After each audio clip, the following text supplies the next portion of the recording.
Clapper the girl who came basically the true story of Elizabeth Smart. It was supposed to be just another night. In the early hours of June 5th, 2002, 14-year-old Elizabeth Smart was abducted from her bedroom in Salt Lake City, Utah, igniting one of the most intense and widely covered missing persons cases America had ever seen. Elizabeth was asleep in a home her family had always considered safe, an affluent neighborhood, a close-knit community, a city where terrible things like this simply did not happen. But on that dark June morning, a man named Brian David Mitchell entered the house with a knife.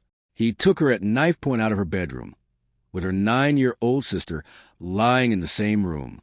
Her little sister, frozen in terror, pretended to be asleep. The door closed.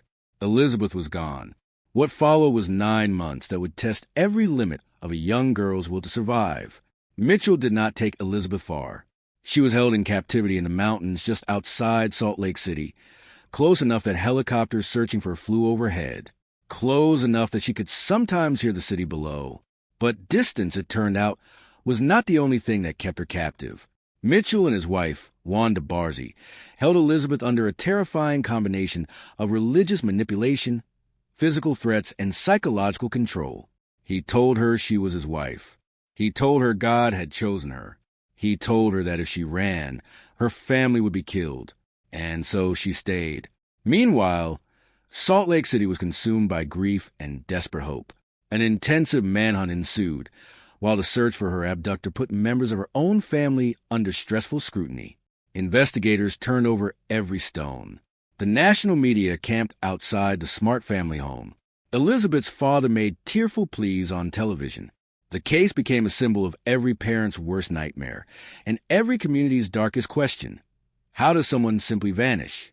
What most people did not know was that Elizabeth was not hidden in some distant place. She was in the hills.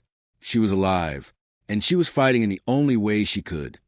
By holding on to herself, by surviving each hour, by refusing to let go of the girl she had been before that night. The rescue came 9 months later, unimaginably hard one. A sharp-eyed citizen recognized Mitchell and Barzee walking on a street in the Salt Lake City suburb of Sandy. Police were called. Elizabeth was identified. And just like that, after 279 days, she walked back into the world. The story did not end there. In many ways, it was only beginning.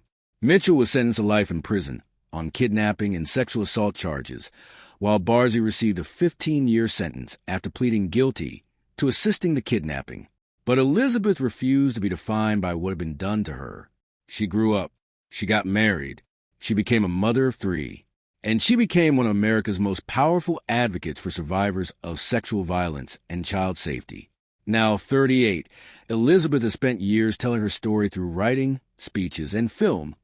Because as she says herself, stories are the best way we learn. In the 2026 Netflix documentary, Elizabeth says, "After I was rescued, when I first got home, I did not want to talk about what happened with anyone. I felt a lot of shame, even though I knew it wasn't my fault." But she talks now, clearly, bravely, on her own terms. Because Elizabeth Smart did not just survive. She came back, and she made sure her voice would be the one that told the world exactly what happened in those mountains.